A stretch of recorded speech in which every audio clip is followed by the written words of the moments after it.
Hello, Argo. It's Mrs. Thorson again. We're going to talk today about the different leaders in Congress. They have a lot of people in there. They've got 435 people in the House and 100 people in the Senate. So they definitely need somebody to lead them and kind of organize things for them. So we're going to look at the House first. The head dog of the House of Representatives is the Speaker of the House. As of right now, that is Nancy Pelosi. She's a Democrat from California. This position itself is the most important position in Congress. They preside over the House and keep order, and they're next in line after the President of the United States in presidential succession. So she, as of right now, is third in line for the presidency.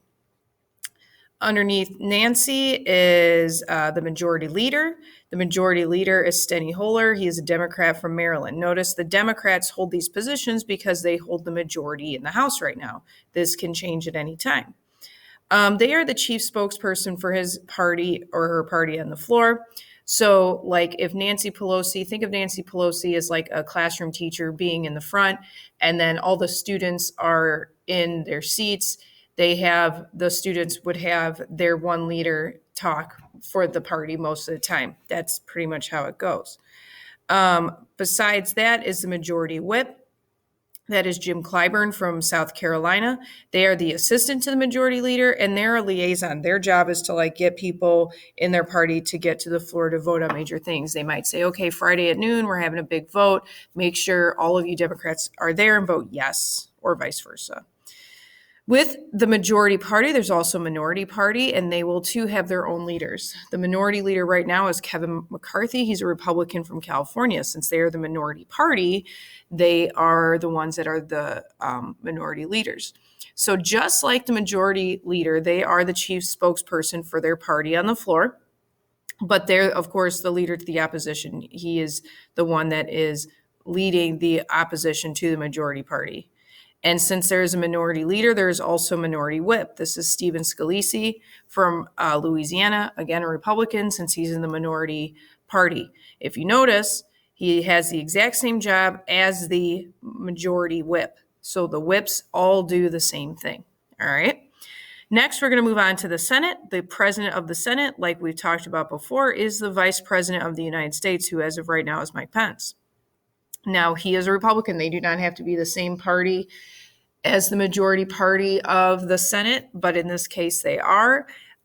They basically have two jobs, the president of the Senate. They are there to preside over the Senate if they want to. They don't show up all the time. And they break ties if it's ever a 50-50 tie. You don't have to worry about that in the House because it's an odd number. Now, a lot of times the vice president doesn't show up to be president of the Senate. So you have who is known as the president pro tempore. And right now that's Chuck Grassley from Iowa. They come from the majority party. They're basically the one running the show in case the president of the Senate is gone, which is a lot.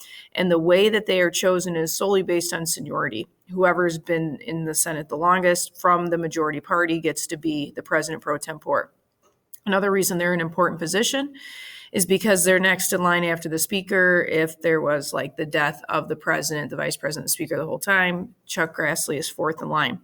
But unlike the House of Representatives, where the most powerful position in the House of Representatives is the speaker, the most powerful position in the in the Senate is the majority leader, and that's Mitch McConnell from Kentucky.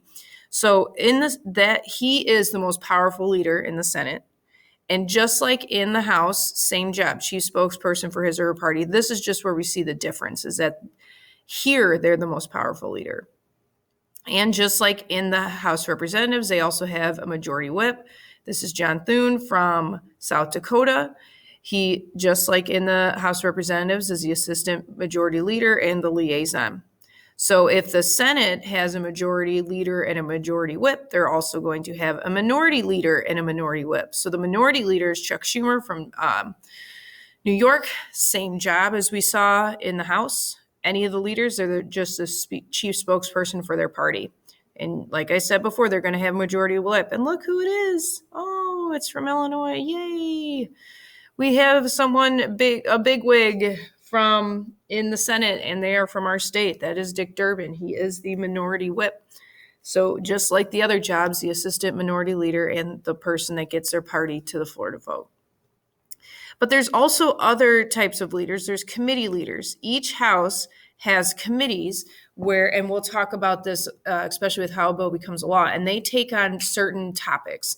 And each area is a different interest. You have finance and armed services and education and budget and lots of different things. And the way that they get picked, you get picked if you're from, so in the House, the Speaker of the House picks these leaders of committees. In the Senate, the majority leader picks the leaders of these committees. So basically, whichever party's in charge is going to pick the leaders' parties. So as of right now, since the House is run by Democrats, they are going to pick the committee leaders like we see with Maxine Waters.